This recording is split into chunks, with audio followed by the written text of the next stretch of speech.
নমস্কার বন্ধুরা, আজকে আমি বানাচ্ছি চিংড়ি মাছের মালাইকারি।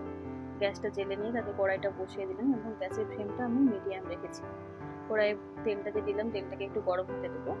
তো এটা সর্ষের তেলটা আমরা বাড়ি থেকে নিয়ে এসেছিলাম, বাড়িতেই ওখানে ঘানি আছে, ঘানিতে তেল সর্ষে কিনে তেলটা ফুটিয়ে তারপরেই আমরা তেলটা নিয়ে এসেছি। আর ঘানির তেলের টেস্টই আলাদা। তেলটা দেখুন গরম হয়ে গিয়েছে, গরম হয়ে যেতে এবার দিয়ে দিলাম 2 চামচের মতো রসুন বাটা। আর রসুন বাটাটাকে খুব ভালো করে ভেজে নেবো, লাল লাল করে ভেজে নেবো, যাতে এখানে রসুনের গন্ধটা না থাকে, রসুনের গন্ধটা যেন চলে যায়। তো আমরা বাড়ি থেকে আসার সময় তেল মুড়ি এগুলো নিয়েই আসি, কারণ এখানে এগুলো পাওয়া যায় না। এখানে তেল পাওয়া যায় না এটা বলা ভুল, তেল পাওয়া যায় কিন্তু প্যাকেট তেল, প্যাকেট সরষের তেল, যেটা আমরা ব্যবহার করি না। এমনিতেই আমরা তেল একটু অ্যাভয়েড করি, তো প্যাকেট সরষের তেল আমরা ইউজ করি। তাই বাড়ি থেকে আসার সময় আমরা সরষে ফুটিয়ে তেলটা নিয়ে আসি। দেখুন এবার দিয়ে দিচ্ছি বেটে রাখা পেঁয়াজ বাটাটা দিয়ে দিলাম। পেঁয়াজ বাটাটাও দিয়ে একই রকম ভাবে খুব ভালো করে একটু কষিয়ে নেবো, 3 থেকে 4 মিনিট কষিয়ে নেবো। আর গ্যাসের ফ্লেমটা সবসময়ের জন্য এখানে আমি দেখুন মিডিয়াম রেখেছি। তো দেখুন পেঁয়াজটাকে খুব ভালো করে আমি কষিয়ে নিচ্ছি। পেঁয়াজটা একটু লাল লাল হয়ে বেশ ভাজা হয়ে আসলে তারপরে এর মধ্যে আমি এবার দিয়ে দেবো, দেখুন ভাজাও হয়ে গেছে, এর মধ্যে এবার দিয়ে দেবো টমেটো বাটা। এখানে আমি একটা টমেটো নিয়েছি, তাতে 1 চামচের মতো টমেটো কেচাপ দিয়েছি। দুটোকে মিক্স করে এর মধ্যে দিয়ে দিলাম। এটাও ভালো করে কষিয়ে নেবো এবং ভালো করে কষানো হয়ে গেলে দেখুন খুব ভালো করে ভেজে নেবো। আর আমি এই যে খুন্তি থেকে যে মশলাগুলো সরিয়ে দিচ্ছি, এর কারণ একটাই, কারণ খুন্তিতে লেগে থাকে মশলাগুলো, না হলে কষানো হবে না।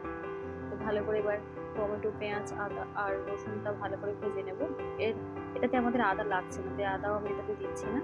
তো এবার দেখুন দিয়ে দিচ্ছি পরিমাণ মতো লবণ দিয়ে দিলাম, আর দিয়ে দেবো পরিমাণ মতো লঙ্কার গুঁড়ো। এখানে আমি কম কম করে দিচ্ছি একটু, আপনারা আপনাদের টেস্ট অনুযায়ী নিয়ে নেবেন। আর দিয়ে দিচ্ছি হলুদের গুঁড়ো, আর দেবো জিরে গুঁড়ো। জিরে গুঁড়োটা একটু বেশি করে দেবো। দেখুন এখানে আমি 2 চামচ জিরে গুঁড়ো দিচ্ছি। আপনারা চাইলে এখানে জিরেটাকে বেটে নিতে পারেন, তাতে টেস্টটা আরও খুব সুন্দর আসে। এখানে আমি গুঁড়ো জিরে ব্যবহার করলাম, তো আপনারা চাইলে বেটে নেবেন, বেটে নিয়ে দেবেন। তো দেখুন এবার আমি সামান্য একটু পরিমাণে জলটা দিয়ে দেবো। কারণ জলটা দেওয়ার একটাই কারণ, এই যে পুরো মশলাগুলো আছে এগুলো যাতে না ছুঁয়ে যায়, ছুঁয়ে গেলে তেতো স্বাদ চলে আসবে। তো সবসময় দেখবেন যাতে পুরো মশলাগুলো যখন দেবেন গ্যাসটা একটু লো করে দেবেন, দিয়ে অল্প একটু জল অ্যাড করবেন, অ্যাড করে তারপরে মশলাটাকে আবার কষিয়ে নেবেন। এবার মশলাটাকে খুব ভালো করে কষিয়ে নেবো। কষিয়ে নিলে যখন দেখবো যে মশলাটা কষানো হয়ে গিয়ে তেল ছেড়ে আসছে, তখন আমরা এবার এই দেখুন এই পর্যায়ে এবার আমরা এর মধ্যে অ্যাড করে দেবো ছাড়িয়ে রাখা চিংড়ি মাছগুলো। আর এই চিংড়ি মাছগুলোর খোসাটাকে খুব ভালো করে ছাড়িয়ে নিয়েছি। আর ওর যে পেছনটা একটা কালো সুতোর মতো থাকে, ওটাকে অবশ্যই আপনারা বের করে নেবেন। ওটাকে যদি না বের করেন তাহলে ওটা খেলে সাধারণত পেটে ব্যথা হয়, তাই জন্য ওটা খুব ভালো করে ছাড়িয়ে নেবেন।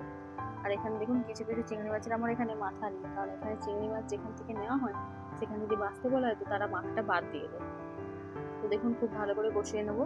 আর কষা যে হয়ে গেছে সেটা বুঝবে কি করে, চিংড়ি মাছের দেখবেন কালারটা চেঞ্জ হয়ে যাবে, চিংড়ি মাছটা একটু হলুদ হলুদ মতো হয়ে যাবে, তারপরে বুঝতে পারবেন যে চিংড়ি মাছটা তাহলে আমাদের এখানে খুব ভালো করে এর মধ্যে মশলার সাথে কষিয়ে নেওয়া হয়েছে। তো এই পর্যায়ে আমরা অ্যাড করে দেবো, এতে দিয়ে দেবো নারকেলের দুধ। আমি এখানে হাফ নারকেলকে ভালো করে মিক্সিতে পিষে নিয়েছি, তাতে আবার একটু জল অ্যাড করে নারকেলের দুধটাকে ছাঁকনিতে করে ভালো করে ছেঁকে বের করে নিয়েছি। এবার নারকেলের দুধটা একটু নাড়াচাড়া করে এটাকে ফুটতে দেবো 3 থেকে 4 মিনিটের মতো মিডিয়াম ফ্লেমে খুব ভালো করে ফুটতে দেবো। ফুটে গেলে দেখুন আমাদের তৈরি হয়ে যাবে চিংড়ি মাছের মালাইকারি। এখানে না লাগলো ডাব, আর না লাগলো অন্য কিছু। আর ডাব দিলেও এখানে ডাব পাওয়া যায় না, তাই আমাকে এইরকম ভাবেই করতে হচ্ছে। এখানে ডাব পাওয়া যায় না, নারকেলটা যদিও পাওয়া যায়, এখানে ডাব পাওয়া যায় না। দেখুন কত সুন্দর হয়ে গিয়েছে, 3 থেকে 4 মিনিট ফোটার পরে কত সুন্দরভাবে চিংড়ি মাছের মালাইকারিটা আমাদের রেডি হয়ে গিয়েছে। এইভাবে বানিয়ে দেখুন, খুব ভালো লাগবে, খেতেও খুব স্বাদ লাগবে। যদি ভালো লেগে থাকে আমার চ্যানেলটাকে সাবস্ক্রাইব করবেন এবং লাইক দেবেন, আর ফেসবুকে দেখলে পেজটাকে ফলো করে